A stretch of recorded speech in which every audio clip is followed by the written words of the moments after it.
What does it mean for something to be liminal? That word has gone really popular, especially in types of horror and things like that. You know, SCPs and the backrooms and all that jazz. But the thing is these works tend to have an inaccurate or incomplete sense of what liminality means. But additionally, but especially commentary on these works tends to not get liminality right. All liminality is, for something to be liminal, is for it to be a threshold or transitional state between two other states. So it's something that is between two states, and something is liminal if you like. Something isn't going to be liminal unless you can identify those two states and how what we're dealing with at hand is transitioning between those two things. So, in development and human archaeology, you can look at liminality as things like rituals that in communities that by which somebody goes from being a child to an adult, or states, or kind of like the time period like around when they are making that transition within a given culture. In terms of space, liminal spaces are things that are in an unusual transition state. So you could get a liminal space between the urban and nature.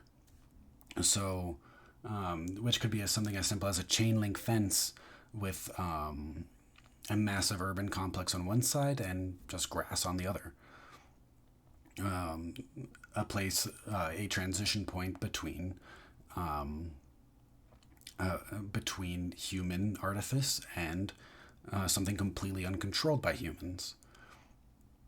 Things like the backrooms could have originally had a liminal sense to them, because when you have an empty office space, you can describe that fairly as liminal because it is a transition out of the typical sense of an office space, which is an occupied, busy, things like that, to something that is empty. So like the back rooms are both empty, but still an office, like they're based off of an office space and they're a human structure. So there's, with human structures, you have a sense that they should be occupied.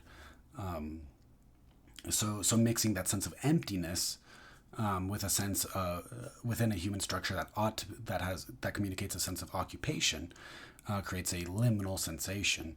I remember once or twice visiting my high school at like 5 a.m. just for special meetings before traveling and whatnot, and it had that kind of sense. It was very bizarre to be in a space that is normally heavily occupied and you're associating it with that, only for it to be dimly lit and there to only be a scattering of people who are just there for the same purpose as you. So there's a sense of liminality in that. And that's probably why these kinds of things were originally described as liminal. But the sense of the word liminal has kind of gotten lost as time has gone on. So I just thought I'd mention that, like, this is really what liminality is about. And it's really fascinating to discuss and consider because transition points are really important. They're fascinating.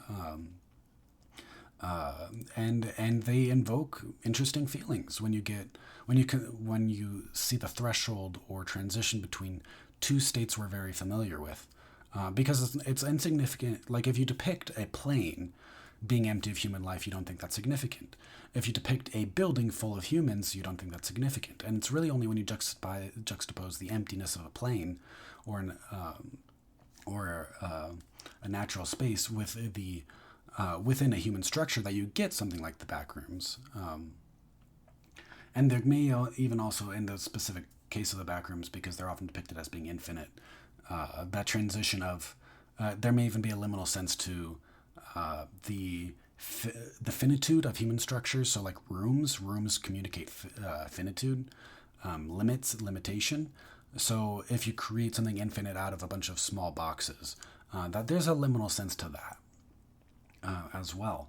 So this would be kind of how you, at least one way to discuss liminality in a more correct sense, just with a focus of how is something that we're dealing with a combination or a transition between two different states that are not typically associated, to be clear, that are typically maybe antagonistic or incompatible. So like childhood versus adulthood, you can't be like they're different things and under standard understandings of the objects.